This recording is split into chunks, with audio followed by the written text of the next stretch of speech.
Welcome.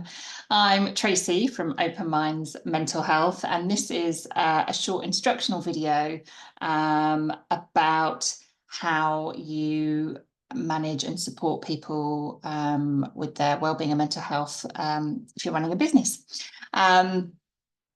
I'm not going to go on anymore. I'm just going to get started. I'm going to get the slides up and let's talk through what this is all about. So here we go. So yes, if you're running a business with mental health in mind. So what I've been doing is I've been creating some films with people, and they're largely actually been about people's lived experience of mental illness. And then I've created these instructional videos alongside those. But this one is slightly different because here I meet with Adam, who runs a small business called Castrads. Largely, they create and manufacture radiators. Actually, they're also making incredible frying pans now with hornbeam as well. But anyway, that's what they largely do. And I wanted to talk to Adam because I trained him and trained a number of his members of staff. And I thought it might be interesting for people who work for businesses or run businesses to have a bit of a shared experience with somebody else who runs a business and how wellbeing and mental health might impact. So by all means, you can look at this just as it is, but you can also watch the conversation I had with Adam on my website if you would like to watch that on openminds.co.uk. Okay, so this is about how poor mental health can affect a business. If you run a business, I suspect lots of this is not new to you, but it can be really helpful just to spend some time thinking about how this impacts in your world. So absenteeism, people needing time off work. And Adam and I talk about this a bit, that it's not uncommon that people don't share the real reason why they might be off work, particularly if it's for a mental health reason. They're much more likely to put it down to migraines or back pain or general unwellness, rather than articulating that it might be their mental health that they're struggling with. Presenteeism also, so people being at work when they're not really well enough to be at work, so aren't as productive or as easy to work with even as they might be if they were well. Sometimes we see that people work really long hours, which might be a sign that they're struggling with their mental health. So yeah, might be coming in really early, working late, beyond what would be deemed necessary. So that might be a sign that they're struggling. A high turnover of staff. Often it can spiral for people. So if they've had time off work or they're really struggling, they might be blaming themselves. They might just feel like the organisation isn't right for them. There might be all sorts of reasons why people think that actually, do you know what, I just need to leave my job. I can't cope with this anymore, which might not happen if their mental health and resilience were better. Increased stress. So again, one of the things that Adam talked about was that having people who are really struggling, not being as productive as you need them to be, or as they usually would be, or are having time off sick, or a high turnover of staff, all of those things can really increase the stress on everybody else in an organisation. So that then can have another knock-on effect to the well-being and mental health of others in the organisation. Low morale. And again, this is something that Adam talked about. It can get potentially quite negative if people are feeling under particular pressure, if people's attitudes are negative, blamey, not feeling like people are really supporting each other. All of those elements can, of course, mean that it's really hard for a business to flourish when morale is not great. And tricky relationships, again, I guess is part of that if people are being difficult, being a bit black and white, being a bit blamey, being a bit grumpy, being a bit over emotional, all of those things can make people quite difficult to be around and to work well with. And the basis of those things may well be that they are struggling with their mental health or have emotional well-being things that are going on that are impacting on their behaviour, and that's their sign. That's the way that they're demonstrating that they're not coping very well. It's interesting. I think, generally, a lot of us are quite empathetic and want to care for each other, and it's often much easier to show that compassion and empathy towards people who are tearful, who are able to demonstrate that they're upset. That sort of often sort of pulls our heartstrings, and we feel more able to be warm and supportive and empathetic towards people who demonstrate their distress in that way. But there are a lot of people who would demonstrate much more in quite black and white thinking, being maybe a bit grumpy, seeming a bit aggressive, not seeming very pleasant. And I'd really challenge anyone who's watching this to really think about that next time if your gut instinct is on blooming egg, they're really grumpy or a miserable person or whatever, to actually think, oh, I wonder what's going on for them. I wonder if they're struggling, because that can be the way that people express it. And then, of course, all of that can result in a failing business. You are not going to be able to really move a business on, or for a business to thrive and flourish if you don't have a team of staff at all levels who feel supported and well. Something that Adam and I spoke about also was about the challenges of remote working. So for Adam's company, Castrads, they feel it particularly because they've actually moved from being quite a small UK-based business to actually now having shops and branches in Poland and New York. So they've got the added challenge of time zones and culture. Different people from different backgrounds, particularly if they're living in different countries whilst working for you, obviously, the culture can be quite different. So that's really important to be aware of. And with culture, whether you're a UK-based business or beyond, it's not necessarily about needing to understand how it's different for people, but just acknowledging that it is different for people. That can help you ask questions, seek to understand what might be relevant and important for people in order that you can honour that and support people's different culture experiences. So yeah, don't worry if you don't know, but acknowledge that you don't know, and seek to find out what you can do to ensure that you are supporting people in a compassionate, mindful way. I guess it's obvious, isn't it, that if you're working remotely, the challenges of getting people together are really difficult. Having team meetings, having those away days, having those times where people come together and you can really bond and get that sort of sense of team spirit can be really difficult if people are working remotely. Being able to intervene early with people who might be struggling. So when you see somebody every day, you really get to understand how people operate, don't you? And what we talk about a lot is how often the key sign or the key to understanding that people may be struggling is change. It's whatever is different for people. So it might be that people are often the life is sort of the party and they start to withdraw, or indeed sometimes the other way around. If people are generally quite quiet and withdrawn, and suddenly they're seeming really quite energetic, maybe even a bit manic, a bit hyper, that might be a sign that they're not well.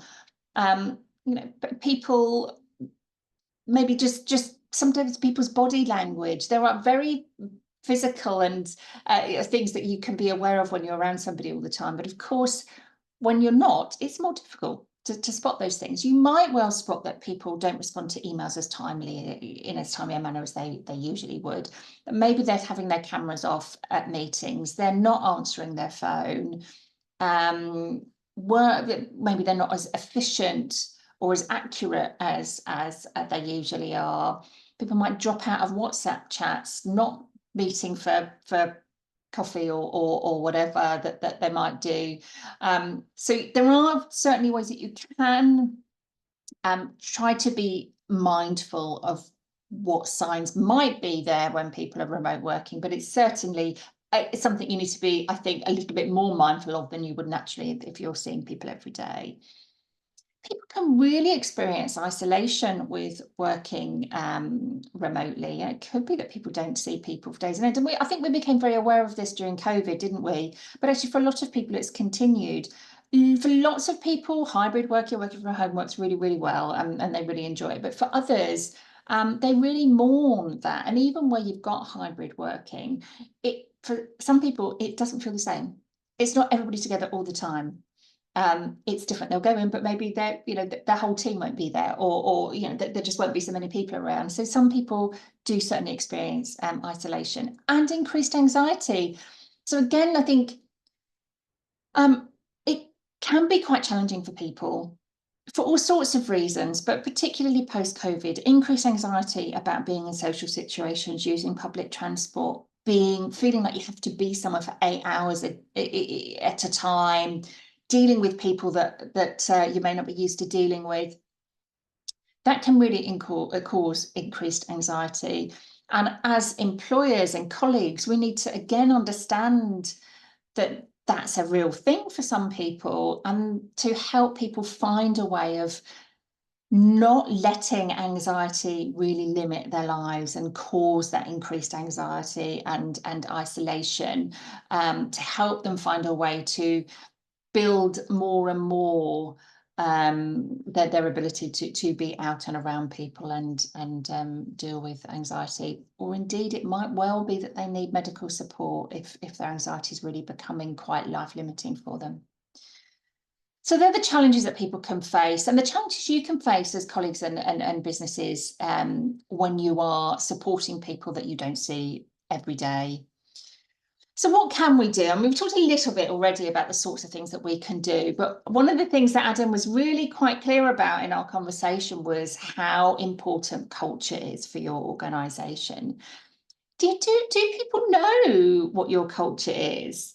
Do you spend time thinking about what your vision and mission is as an organisation?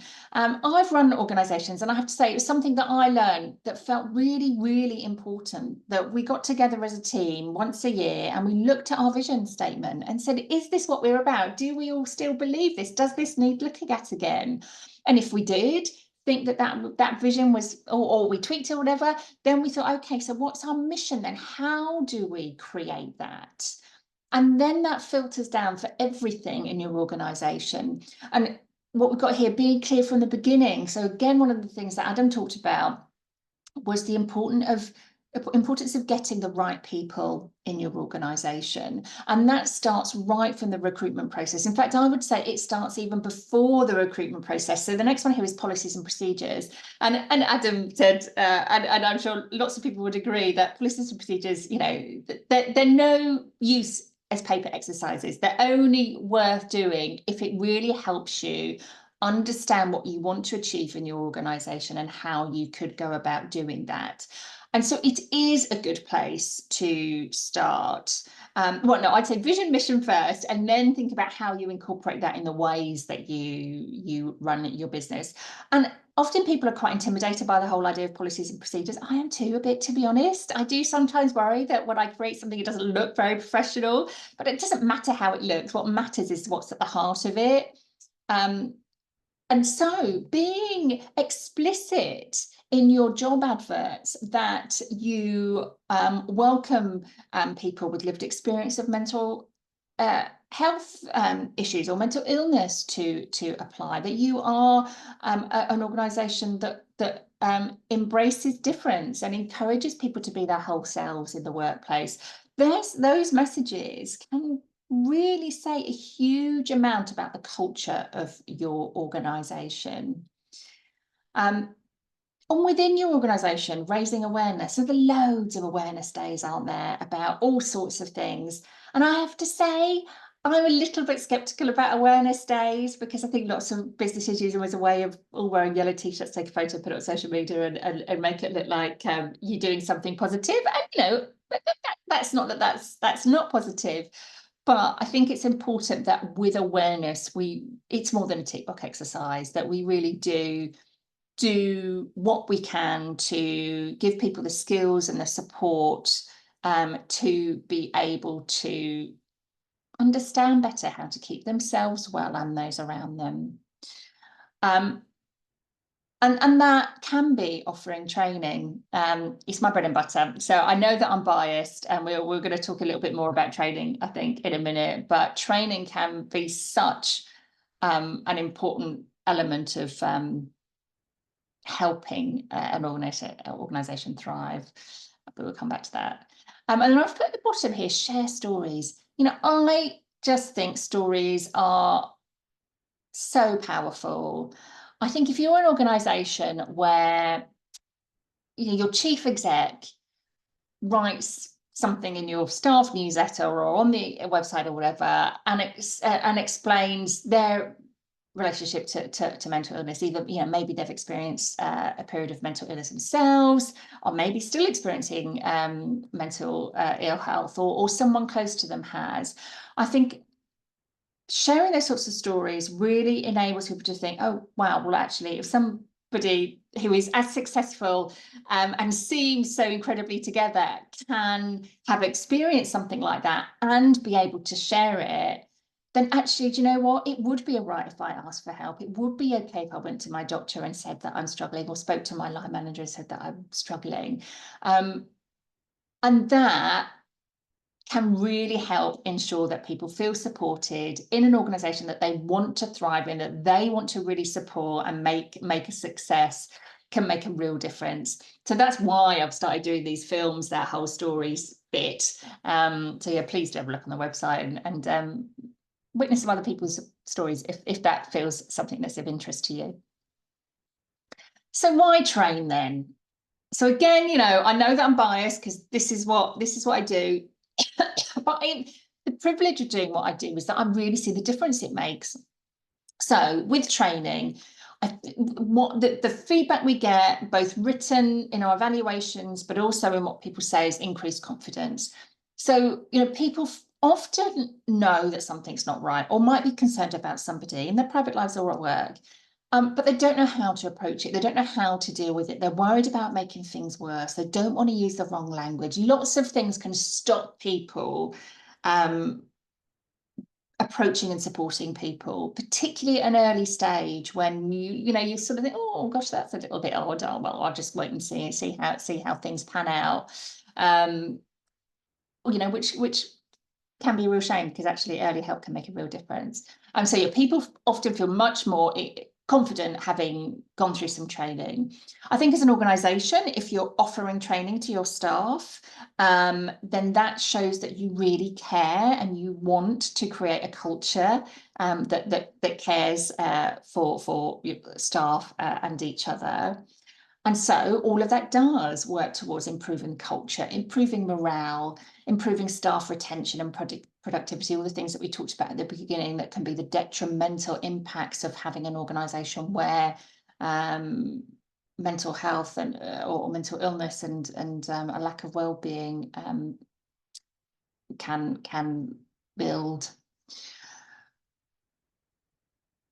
What training also does is it's like you're creating your own little army, really, that it gives people the skills to be able to look after each other, as well as themselves. So spotting signs in themselves, spotting signs in other people, knowing what to do when you start to see or feel or witness those signs.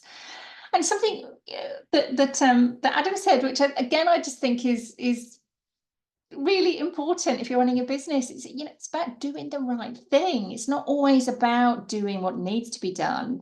Although the health and safety executive, HSE, this year have actually added into their criteria, or their recommendations, that businesses need to be focusing and supporting people's mental health and well-being as much as the physical stuff, as much as tripping over wires and checking that your buildings are safe, that we need to be creating environments where people's mental health can be looked after too.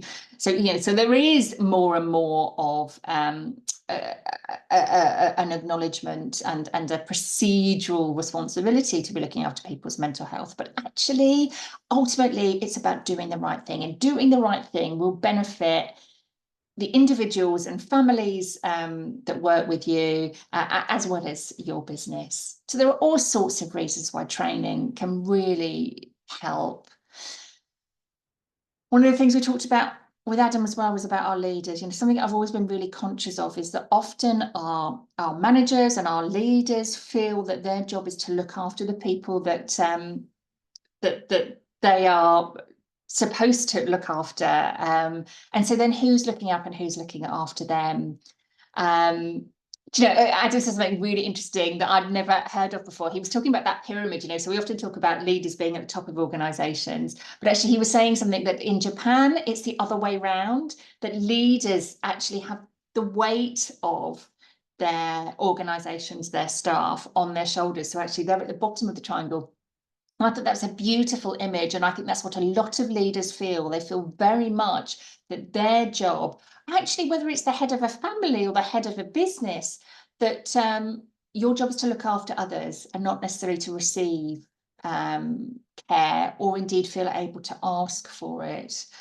So it's really important that if you're going, that we implement training throughout organizations, that we don't just train our leaders, we don't just train people in HR, that we train people on the shop floor who drive vans, who work in our factories, because actually the reality is that people are much more likely to speak to the person they're stood next to at work, or that they have coffee with at work or whatever, than go to HR or go to their managers. And again, something that Adam said is that he feels that almost it's too late once we get to that point. Doesn't mean that at that point help can't be sought, but actually it's so much more effective and less limiting for individuals in a business if we can help people at an earlier stage. And so the more people we've got who can spot the signs, who people can have conversations with throughout the organisation, the more likely we are to be able to intervene and help when things are less complex, just easier to deal with, rather than things having really got embedded. So training staff at all levels feels really important, and also encouraging and giving people the confidence to ask their boss how they're feeling. How are things for you? This must be really tricky, or the pressure that we're under as a business at the moment. Is there anything we can do to support you? So it's not just about people that are in the structure above or below us, depending on which way you want to put your triangle.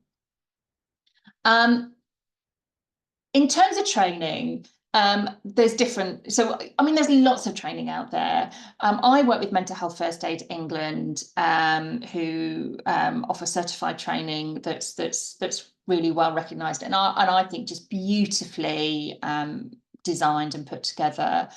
And so in terms of training, there is a 2-day mental health first aider training, which is the gold standard really, and that really does give people the confidence and the skills and are able to practice how they go about having conversations with people over all sorts of different circumstances at work and at home, that might help them get the support that they need.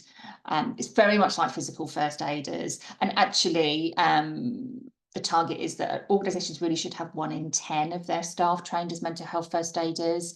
It's on the verge of becoming legislation. It will become mandatory imminently. I'm sure those sort of keep getting knocked off the political agenda, but there are certainly moves towards, in the same way that businesses have to have physical first aiders around, that they have to have mental health first aiders. So it's something that is going to become more and more done, I think and hope. And there's mental health aware. Oh, and I think for mental health first aiders, it has to be people who really want to do it. I don't think we should nominate people and make people do that training, because it's quite intense, the training and the responsibility of supporting other people. So yeah, if people want to do it, that's an amazing course to do. And then there's the mental health aware course, which is the other end, which is 4 hours. And I think this can be rolled out for any staff. And what companies are doing increasingly is using it as part of an induction process, so that everybody in an organisation has the same, it sort of starts from the same page, as it were, in terms of understanding the impact of mental health and mental illness, and how they can help and support themselves and others. There's also a 1-day course that fits in between those, which is a little bit of a cross between the two. So they're the sorts of options of training that there are. There is online training, and you know, nothing's ever a waste, but and again, I accept that I may be a bit biased on this, but I feel like with these courses, they're live, it's with a trainer, it's with a small group of other people, either face-to-face or online, and the conversation and the learning and the practice is really, really valuable. I think there's a risk that the online ones are a little bit box ticky and not maybe giving people the confidence and the skills and the practice that they might need to really be able to fulfill a role of supporting. So Adam's top tips then. So culture is key, Adam said, and who am I to agree or disagree, but I happen to agree with what Adam said. So culture is key, and think about that right from the beginning. Include your staff in creating that and buying into that. Don't just train senior staff, as we've just talked about how important it is to roll out training throughout an organisation. So one of the things that Adam talks about is, so he and another colleague have done the 2-day course, but then he, every year in Mental Health Aware Week, he invites members of his team to do an online aware course, and so far we've done 2, because they've been really popular, and that's something that they look at every year, and that's had really positive impact. We also acknowledge that it takes some courage to offer training, because you don't want it to be rubbish. You know, you really want people to have a good experience. So again, hopefully these sorts of films might help you feel more confident. And by all means, I'm always really happy to have a chat with anyone who's thinking about training but isn't quite sure it's right for them. Please don't worry about getting in touch. You know, they're my favourite conversations, helping people understand what they can do. Cultivate trust is a big thing that Adam talked about, and I guess that's all, you know, centred in having a good culture and including staff in decision making and being open, sharing stories, all that sort of thing. And we mentioned a couple of books when we were talking together. Good to Great. So Adam mentioned this, and then funnily enough, somebody else I trained a week or so ago also mentioned this book. So I'm halfway through listening to this book at the moment, and actually it is really interesting about how it's all very sort of data based, but a really interesting look at how you create a great business from a good business and keep it great. Lots about culture, recruitment. Yeah, so that one. And then I've read, and in fact, Adam had as well, The 7 Habits of Highly Effective People. Both these books are quite old, but actually, again, I found that one really, really inspiring as a leader and someone who cares for other people. So yeah, fancy having a read on or Audible or book form, they're Adam's recommendations. So what next? If this feels useful, share it with friends, colleagues. And what I'm going to do is I put chapters in the films I make. So if there are particular elements that you think might be interesting, you don't necessarily have to sit through it all. You can just look at the bits that feel interesting to you, or you can highlight to other people. And get in touch, as I say, if you want to have a chat on the phone or Zoom about what training, whether there might be talks might be useful for you, coaching or supporting members of your teams, looking at policy procedures, anything, just by all means, please get in touch. I'll be really, really happy to help you work out how you can create a good to great business and ensure a great culture where you work. Thank you. Some signposts here, just some information of for you and anyone else that's around you. If you need support, if you need help, if you are concerned about things, if you're running a business and you're feeling, whatever it is, please, please, please don't ever think that it's wrong to ask for help. And here's some organisations that can help. The Hub of Hope you may not have heard of. That's a place where you can go and look for signposts, look for places where you might be able to get support for you or other people. So you can put in there, bereavement or eating disorders or neurodiversity, whatever it might be that's a concern for you, and they'll give you organisations that might be able to help. So by all means, take a screen print of this or jot down these supports. Shout 24-hour text service if you're not aware of them. Really, really helpful if you're lying awake in the middle of the night feeling overwhelmed, and they're there to support. So that's it. Look after yourselves. I hope that's felt a little bit helpful, at least feeling maybe like you're not alone if you're working in a business or running a business. Please do get in touch if you want. Okay, I'll stop sharing and I'll say goodbye. Take care.